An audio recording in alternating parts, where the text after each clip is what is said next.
prime time on the top game, it's a fine line. Man in the match, that's Daveye, he's the main guy, keep a close eye. Make sure you don't make no wrong play, cause I'm with Jose and Andre. When Cyrus comes to walk in, you better know that you are watching Premier League. Daveye, tell them what time we on. Prime time. Let me hear you say Premier League. Daveye, tell them what time we on. Prime time.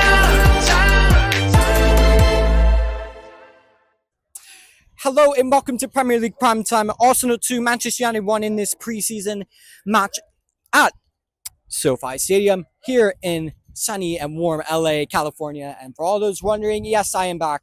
I returned from London. But am I back from Man United's dismal season last year? No, unfortunately not. However, it is pre-season, so we're not going to get too giddy over it. But getting into the game, Arsenal 2, Manchester United 1, and just to be honest, it just was just boring. Arsenal doing what Arsenal do, playing on the front foot. You look at the squads, a lot of players are missing from the Copa America and the Euros still. But at the end of the day, when you take a look at it, you know, you're not going to take many of these players and they're going to be certified starting players for their teams come next season, I would say. But fair enough to both sides. They came out, done their bit. Arsenal, when you look at Arsenal, and for Manchester United as well, Arsenal's expectation should be nowhere near where Man United's expectation should be as of right now.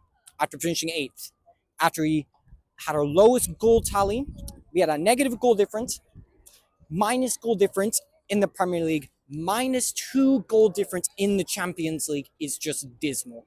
And when you look at that and you look at the season that we've had, really, we finishing in 8th, just getting an FA Cup, come on now. Arsenal looking to challenge for the league. We shouldn't be thinking about Arsenal.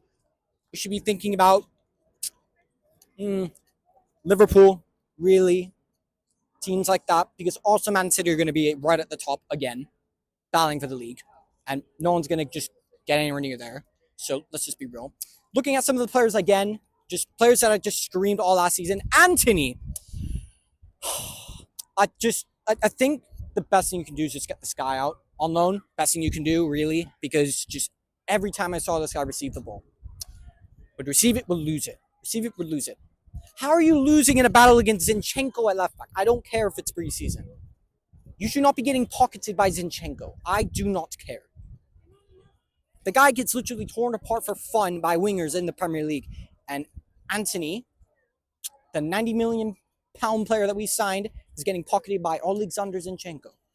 I'm sorry, but if that somehow, wasn't the final straw already, that should be. He should be gone. She should have been gone a long time ago.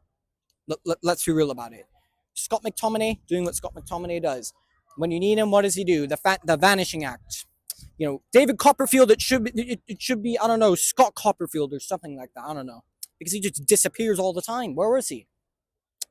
I'm not gonna blame the right back too much for relatively inexperienced, but I think at a certain point you should know that Gabriel Martinelli likes space. If you give him space, he's a direct player, doesn't really offer much else. Some goals when in on goal. And what happened? What happened with the goal? He drew away. He received the ball, was given all the time and the space, backing up, not good enough. Johnny Evans, where was Johnny Evans to close down the goal? Nowhere. Onana. Oh, I don't know what to say. Like I want to have faith in him, but like the song, oh nah, what's his name? But for it's oh nah not again, because we just see the same old. Just and as I mentioned, some of these players have no self-awareness. Just Rasmus Højlund done his thing, took his goal well. Apart from that, what did he offer? Absolutely nothing. Marcus Rashford, abysmal again. Dreadful.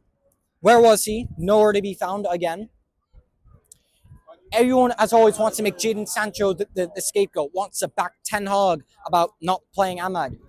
Ahmad and Sancho, when they came on, were the ones creating things, doing things, looking bright. Were probably some of the few players that actually kept me awake, relatively. Lenny Earl looks good, came off injured. Hopefully he gets better soon. But again, but when I look at this preseason, it definitely has echoes of last season. However, Ineos have made the changes in every single department. And because of that, they've changed the coaching staff. They changed the medical team. They changed all these things. The transfer strategy of players. Everything has literally been changed, reset, revamped, rebuilt, except for Ten Hag. But people think that he wants to stay. If you wanted someone to stay, are you going to get rid of all their coaching staff? All their medical team? Giving them a new contract that basically takes away all the powers and control he had over transfers and other things? That doesn't look like someone who's trying to work with the new ownership. That looks like they're trying to literally squeeze him out. Trying to squeeze this guy out and get him out of here, giving him no excuses, basically just letting him down his own sword. And I think Ineos are doing the right thing. However, looking at these two teams and going into the next upcoming preseason games, who knows what's going to happen? Genuinely, because this manager is so unpredictable. Who knows? But one thing is for certain, that his son Anthony's going to play. Because Anthony always just finds a way to get play time. Sancho's going to get scapegoated for something, because it's just so common to scapegoat Jadon Sancho for anything and everything, and I'm sick and tired of it.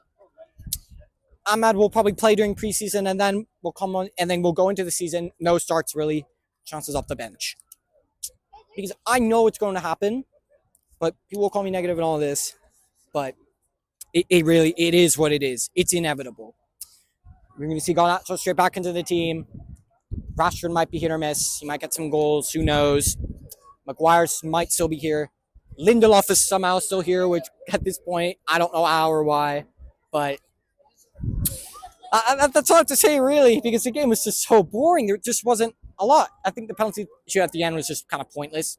And it just added further embarrassment to the situation when Onana was just moving the way that he was. Just why on earth what was he trying to be cheeky and really what I'm not counting as a penalty shootout, really. And he just embarrassed himself in front of the Man United end over there. Which, to be honest, the Man United turnout, there's just not really way less than what I thought. But however, at the end of the day, it is what it is. But there you have it.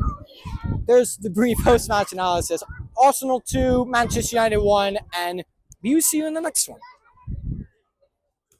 Thank you so much for watching our upload, and let us know down in the comments below, what are your thoughts on anything and everything addressed in this feature of Premier League Primetime.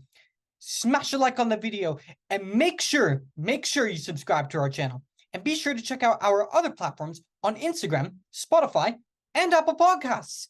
And we hope you have an absolutely fantastic day/evening. Take care.